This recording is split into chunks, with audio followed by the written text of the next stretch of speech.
This is the We Are Her podcast for survivors of abuse or assault to share their stories.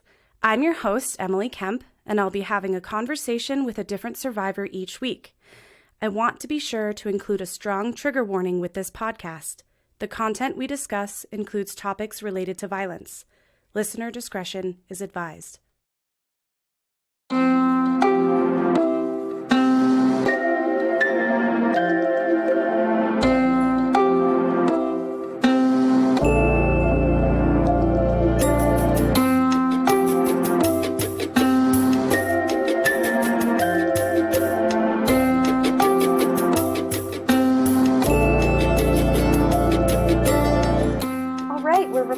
So I'm going to say hello and welcome to the We Are Her podcast.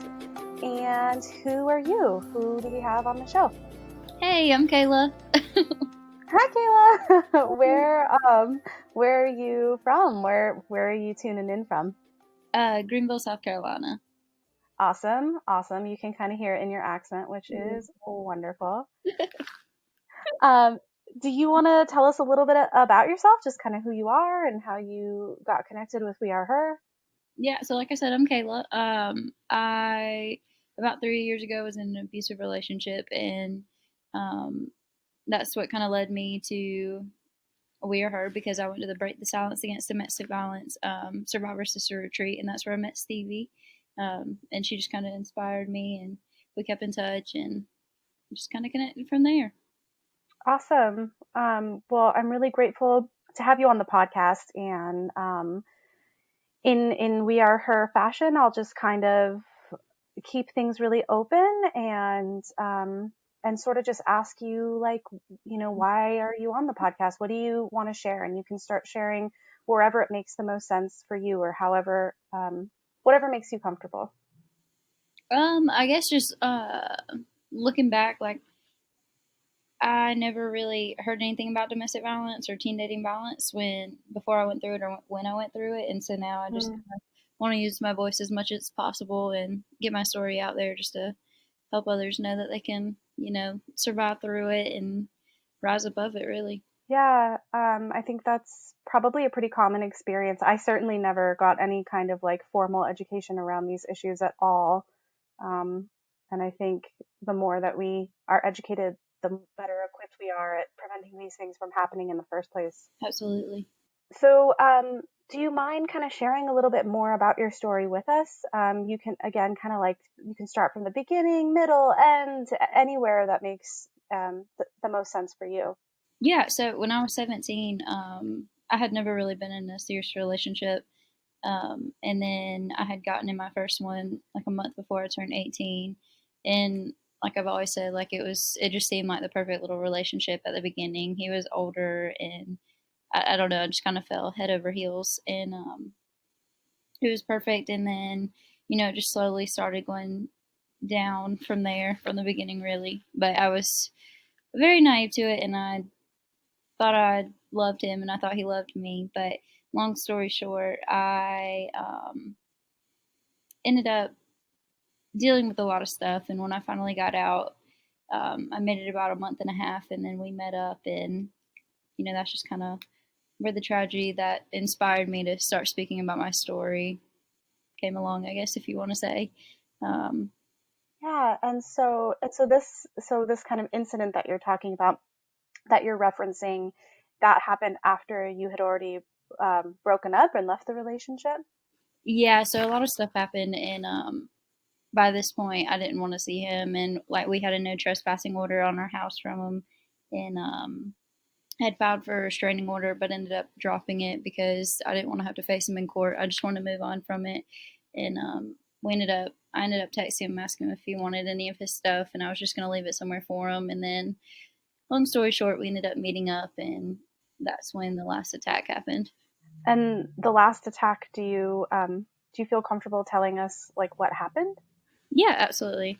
So we met up a couple times, and then finally he kind of took it like we were going to get back together, and that's not what I was there for. He had told me he was going into the Navy in a couple of weeks, and so I finally gave him the chance to, I like to say, right his wrongs, but for us to just make amends and like if something was to happen, then I know we didn't end on bad terms. But like I said, he thought we were there to get back together. And when I pulled up, I had met him at in a parking lot, and I had the cold chills going down my spine. And now, as I see him, as it was God told me to turn around, but I pulled in and got out of the car and got into his car, and he had flowers and cards, and it said stuff about getting back together. And basically, he flipped like a light switch. So I didn't even acknowledge it. And about 5 minutes later, I would say, or 2 minutes later, I don't know. But he said, "You don't have anything else to say." And I said, "That's not why I was there." And so I got out of the car because he told me to get out. And so I did, and I got in my car. And I don't know, it happened so fast. I just remember looking down and I was panicking because I could hear the anger in his tone. And next thing I knew, I was looking down at my leg, shaking up uncontrollably, and looked up, and he was outside of his car picking everything up.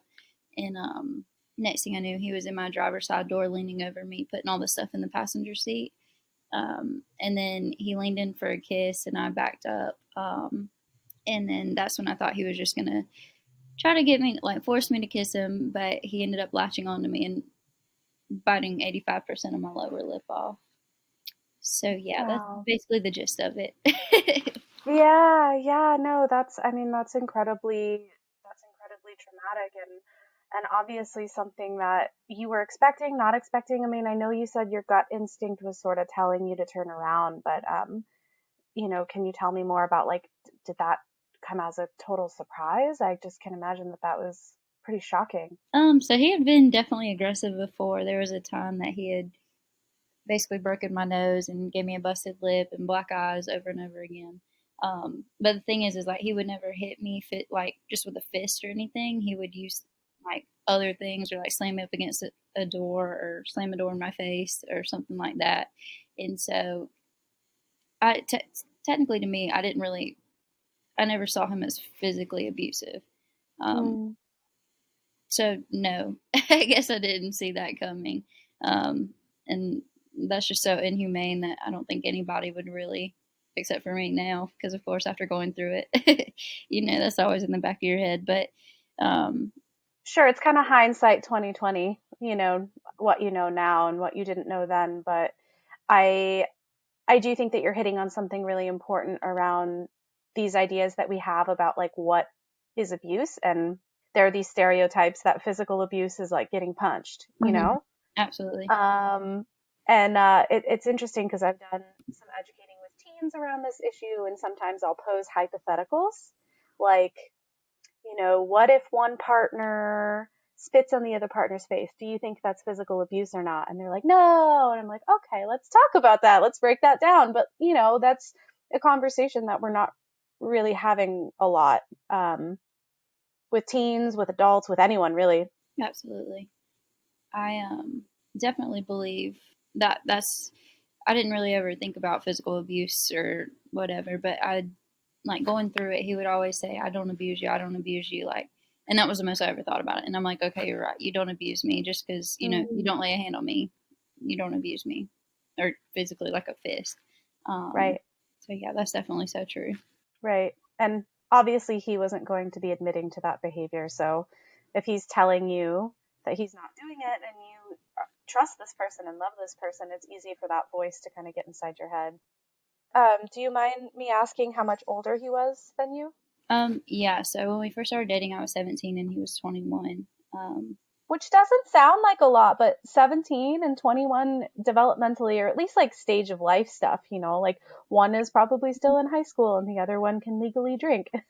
Yeah, it was the summer before my senior year, and he was able to do whatever he wanted at that point. So it was definitely different. Right. Yeah. Like you were still, probably living at your parents', I would assume. And Yes, ma'am. yeah. Um, so yeah, I do think I know I had heard you mention that, and I just kind of wanted to ask about that because I do think that's a kind of a common pattern as well, especially since it was your first relationship, and to have this older person who kind of steps into the scene, it's easier to kind of like fall in line and sort of like be taken under their wing. And I think that age difference is an important piece to highlight. Yeah, I think especially this is off topic from the relationship with him a little bit, but I think I've shared a little bit of this with Stevie before. But like as a child, I was sexually assaulted, so I feel like that kind of not led me into an abusive relationship, but I feel like Mm-hmm. older men like kind of held a power over my head because of that. Um, Mm. and so I feel like that was kind of a key in why I allowed him, because I always wanted to say like I was headstrong, like I would never let anybody do that. But then I don't know, it's kind of like the pain from the childhood past. Like I don't know if that makes sense. No, But it I absolutely don't know makes how to word sense. that. Yeah, no, I think those past traumas absolutely play a part.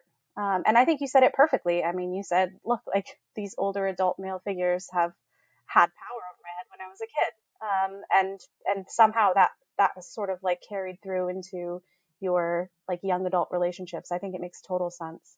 Yeah, it's almost like a thing in the back of your head that says you have to bow down to him, almost. Hmm. Um, Yeah. And I appreciate that you have expressed that you see yourself as like a headstrong person because again, we're just shattering so many stereotypes in this episode, but Absolutely. like strong, independent, smart, like bright people can absolutely um, enter into these relationships. You can be strong and strong-headed and still end up being abused by someone. Yeah, definitely. That's something I heard a lot when my story came out is, oh, people will say I'm headstrong. I would never let anybody in like that, but you never know until you're in that circumstance. Um, Right, and it escalates incrementally over time, right? So it's not like on the first date this person hit you or pushed you. There absolutely. was probably a lot of lead up to it escalating to that point, um, and so it sneaks in. It does. It definitely does. I also kind of wanted to ask you a little bit more about like your family and their role in all of this. What was it like? So you were so young. Were you and you were living with them? Did they notice or try to say anything or not? Or Yeah, so it was always just me and my mom. And of course, when she first found out about his age, of course she didn't like that, but she tried to accept it. But it's crazy how they say when your mom doesn't like them, like 9 times out of 10, she knows. um, mm, she definitely didn't like him from the beginning just because she saw things that I didn't want to see. She would try to tell me, and at at one point it just felt like my arms were being torn off between the two of them just because I wanted to please both of them and I wanted to have both of mm, them, but I knew that wasn't going to be able to happen if I stayed with him. Um, just because he tore me literally away from everything. So it was definitely hard. And like when I got attacked, my mom was on her first vacation without me. And so I don't know, it was just kind of like a heartbreaking situation just because she had to get that phone call that no parent ever wants to receive. right, and to be so far away. Yeah, absolutely. Um, what kind of happened with your relationship with your mom after things ended with the person who abused you? I would definitely say we got closer. We definitely realized that we'll never let anything like that come between us again. And I don't know. It opened both of our eyes to so many things that we didn't know before. Yeah, I that just is really moving. I'm really happy to hear that. I know for some survivors, like the damage that's been done is irreparable, and not damage necessarily that they did, but that their abuser did, right? Because they're really good at wedging themselves in between the survivor and their friends and family as a isolation tactic. So I was just curious about that, and I'm really Yeah, I know. Like I know my mom would never. I mean, my mom's been my best friend my entire childhood, my entire adulthood, and I know she would never leave my side. But it was almost at that point where I feel like she was about to give up, just because there was no winning for anybody. Um, he was really close to getting what he wanted, and I'm just glad it ended where it did. So I know we're kind of skipping around a little bit, but I want to flash forward and kind of go back to this big piece of your story, this like really horrific attack that you experienced, and I want to talk a little bit more about like what happened after that. What was your healing process like? It was really hard because being a girl in general is hard, and being an 18-year-old girl, well, I feel like at any age, it's so easy to sit there and compare yourself to the next girl. And after that, having a scar wrapped around my face and having barely any of a bottom lip, like, it was really hard. I basically wanted to shut myself out from the world. I'll never forget sitting there outside of my car, because after it happened, he tore me out of the car and actually spit it on me. And so I just remember picking it up, thinking like, "Oh my God, there's no way out of this." Like I just I hate even saying this. Um, like in that very moment, I just remember thinking like suicide was the only way out of that. And thank the Lord that I had the support I did, because they pulled me out of such a dark space. I don't know. It was definitely hard to get over, but I just had to realize that, everything happens for a reason. And I feel like all the support and sharing my story, like, I found that reason. Like, I don't know. I just have to use it to save the next person. Yeah. No, I think that's really beautiful. I think a lot of survivors find meaning in like paying it forward or trying in some small way or large way to connect with other survivors and help them feel like they're not alone. I mean, I think a lot of the guests who are on this podcast in particular, that's why they're here. They're like, look, like, I want to make sure that this doesn't happen to anybody ever again. Or if it is, that by me sharing, I'm helping them in some way. Absolutely. Yeah. I kind of want to dive a little bit deeper into your healing journey, because you were just speaking about such a dark place that you were in, which is totally understandable after what you went through. And I kind of want to, yeah, just unpack that a little bit. Like, what was healing like for you? What did that look like? It was definitely not a straight line. It was up and down, and of course, still to this day it is.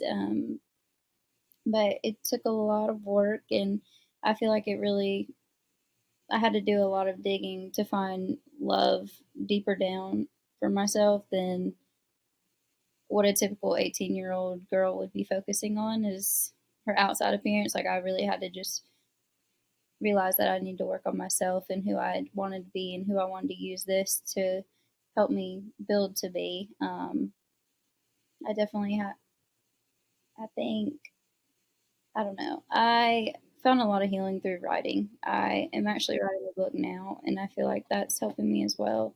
Um, but just connecting with people that, can share similar stories, or just sharing it in general, honestly, was the main key in my healing process, which sounds crazy. Um, No, it doesn't. I think that as survivors, we're told to like shut up and be quiet and keep it to yourself and don't make anyone feel uncomfortable.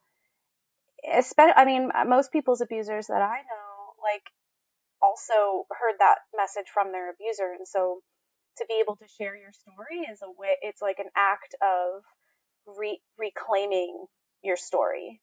It's like you're taking it back, you're making it your own on your terms. You get to share it how you want, when you want, and that's like kind of innately empowering. I agree. I I also kind of wanted to ask, like, and please, if this is uncomfortable, don't feel like you have to answer. But what happened to the person that abused you? Did he just kind of fade away into the West, or was there, any kind of legal battle after that? Or Yeah, so he ended up showing back up at my house about 45 minutes after it happened. And he was arrested on the spot. And then I think it was 9 or 10 days that he was held in jail, or held in the holding. And then he was released on bond. And it was I think it was the same weekend the following year that he ended up pleading guilty and was sentenced to 12 years. wow, Yeah, so thankfully, thankfully he was held responsible. right, and out of the picture. I mean, actually locked up. So, um, did that provide a sense of safety, or was it just kind of like, well? Yeah, like the year he was out was really hard because he was on an ankle monitor, but it still seemed like he was doing whatever he wanted. Mm. And like I would get calls in the middle of the night from the GPS monitor company saying like, "Hey, we can't get in touch with the signal or whatever it is that they do, but they couldn't get a signal from them. But they don't have a reason to believe I was in danger. And to have a great night." And then they'd hang up, and I'd get no. Oh, nice. Yeah, they wouldn't follow up on it or anything, but it seemed like it was always something. So it was very stressful. And of course, he lived not far from me at all. So it was terrifying to even leave the house. But needless to say, I'm just glad it was a relief to hear he got 12 years. Right. Yeah, absolutely. Justice served, which I think a lot of survivors don't necessarily get that peace of mind because abusers are really good at abusing in a way that is like right under the legal radar. Mm-hmm. And I'm sure your abuser did a lot of that stuff too, but with the person who abused you, like he crossed a line that you can't take back, which ended in jail time. So, um, so we're gonna keep jumping around and flash forward a little more. How are you now, today? I'm doing great. I'm probably in the best place that I've been so far. Like I said, there's still ups and downs, but I'm just happy to be here and be able to be on the podcast and be sharing my story as much as possible. Yeah. And when you talk about like the up and down, when things are down for you, are there specific things that you do that kind of help you restore that balance again? Yeah, I just try to take time to myself and just do things that make me the happiest and put myself around the people that make me the happiest. And like I said previously, I just sit there and write. Like if I'm feeling really down, I'll sit there and write how I'm feeling about it. And 9 times out of 10, for some reason, that makes everything better. It kind of pulls me out of it once I get it off my chest. Yeah, and the physical act of writing is really neat too. Like you said, it's like you're actually putting a pen to paper and taking your words, you're forming them and then you're physically putting them somewhere. It's like in a little container almost that it helps do something with all of that. Mm-hmm. Yes, ma'am. That's really neat. I guess, from here, I guess I just kind of want to know more about what your message is for survivors who might be listening to the podcast, whether they're in their relationship or out of their abusive relationship. Like, what do you want them to know? So kind of the slogan that I kind of wrapped around my head through this whole thing was, she fought her battles the best she could, and she wore her scars as wings. And whether they're physical or just internal, like wear them as your wings. Let them guide you and bring you further. Like just there's light at the end of the tunnel. Don't let it. You don't have to stay in that deep spot. Like I don't know. There's just so much beautiful in the world. Like you're gonna make it through this, and just keep striving for a better day. Yeah, I think that's so beautiful and so really relevant up to your experience, obviously. I mean, this idea of scars, whether they're internal or external, that's a piece of the healing that all survivors kind of have to work with. Yeah, I feel like so many people say, well, I don't have physical scars like you, but honestly, the ones inside hurt worse than the ones on the outside. And that's why I just want to say wear them as your wings, because no matter where they are beautiful. And I know I keep saying it, but that's what's going to create you into the person that you're going to be and help you be the best you. Yeah, I'm hearing in your words too this like act of like redefining what your scar meant for you because it's such a physical reminder. And sometimes those emotional scars, we can do things to ignore them, we can do things to tuck them away or numb them out. But a physical scar is something that is there, and I'm hearing that you kind of had to like take it and kind of redefine it for you. This idea of making them wings.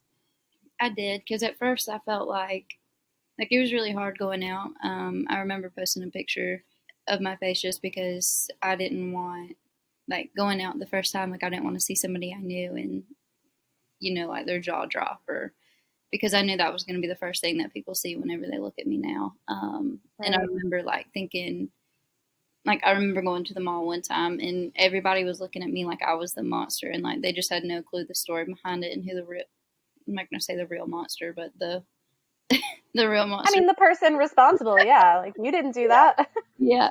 And so, but here I was feeling like a monster. And then I was online one day and I came across that, and it gave me a whole new perspective and outlook on what I can do with those scars. Like at this point, I want them to be a conversation starter, because one conversation could change that person's life, and help them not end up, where I did.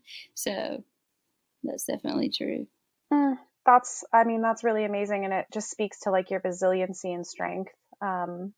Which I have to say, like almost every survivor that I've ever talked to who's been through such shit, like hell and back, right? Like there's this beautiful sort of like yin and yang where it's like, no, I don't think any survivor is glad that they went through what they went through, but they did, and have somehow like come out on the other side still resilient and still empathetic and kind and hopeful. And there's something just profoundly beautiful about that. And I'm like hearing that as a theme in your story a lot. Well, I guess, this is a little bit of a shorter episode so far, which is totally okay. But I just want to keep making sure that I'm opening up enough space for you to share anything else that it is that you want to put out there to the world.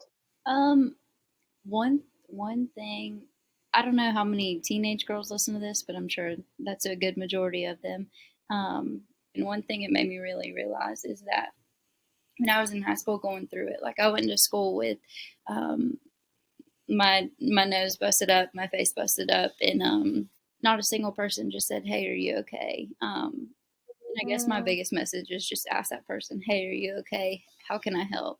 And they may not give you an answer, they may not tell you or allow you to help them, but they at least know you're a safe person, or you may be a stepping stone into that process of them knowing that they're not alone. I don't know, that question, "Are you okay?" or "How can I help?" Those, to me, those questions are huge, because that could have changed my life looking back.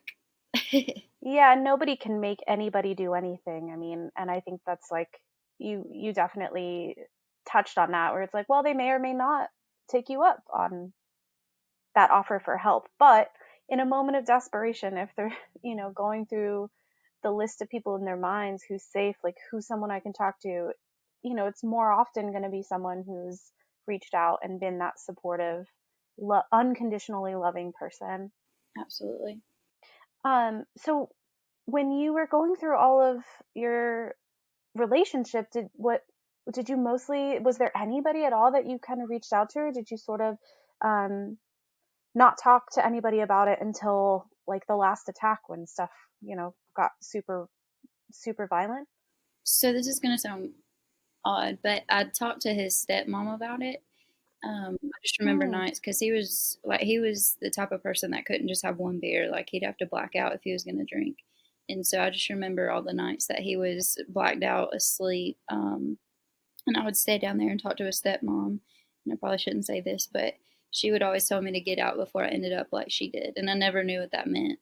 Um, mm. and like I wouldn't go into full detail about things with her, but I would definitely express like some emotion to her about what was going on. And I don't know, I guess I don't know. But I mean, she was probably more aware than you may have even realized, yeah, absolutely. especially with giving you messages like that. Um, and I think it kind of speaks to this bigger picture too of how a lot of abuse is cyclical and it like runs in families. Hmm.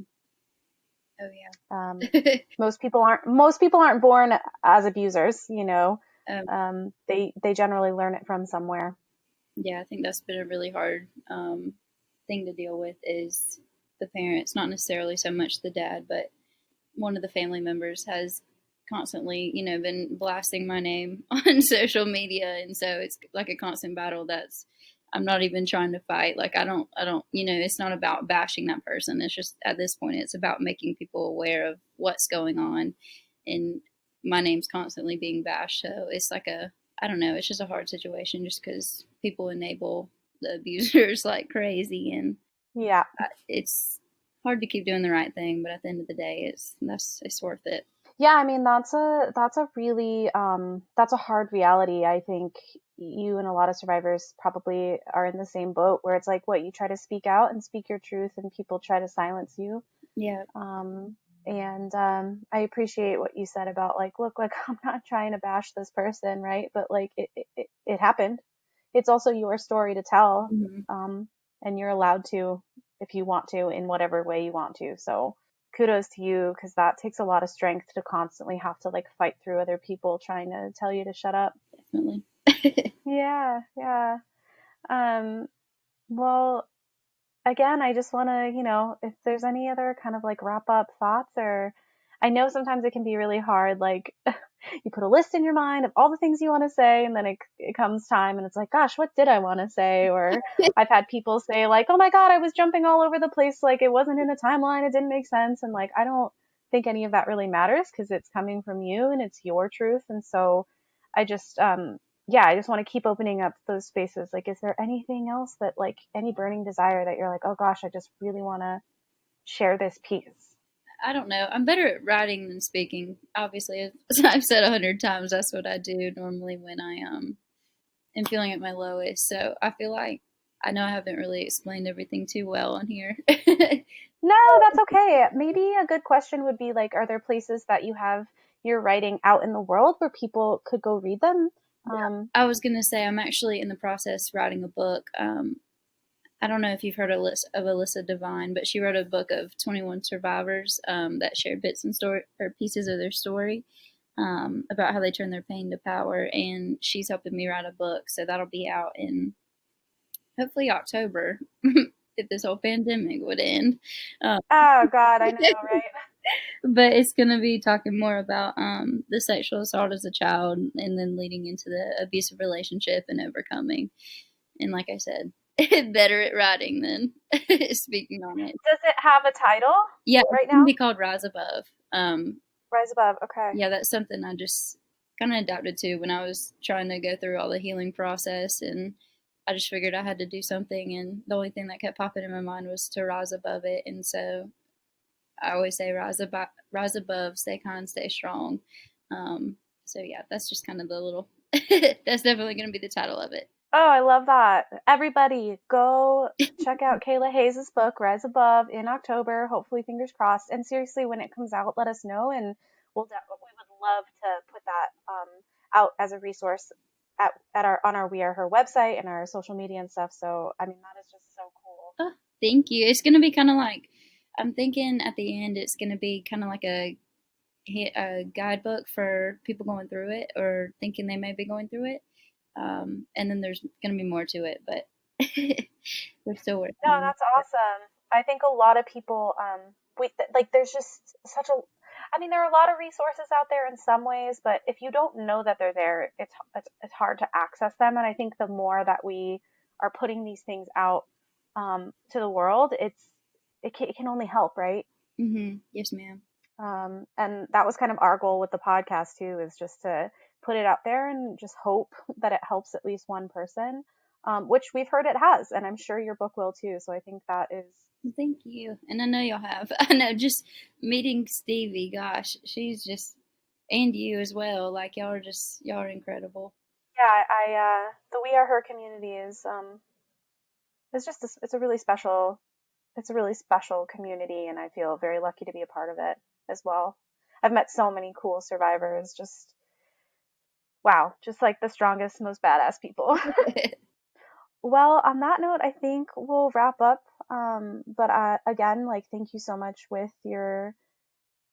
sharing your story, and with, sharing in such a generous way. And I know you think you're not a good speaker, but you're amazing. And your story is really important. So I'm glad and very honored that we get to have it on the podcast, for sure. Well, thank you. And thank you again for having me. Yeah. Take care. You too. Thank you so much. Okay. Bye-bye. Bye-bye. We hope you enjoyed the podcast. Be sure to subscribe and don't forget to check out our online community at weareher.net. If you or someone you know has experienced abuse or assault, you can always call the National Domestic Violence Hotline at 1-800-799-7233.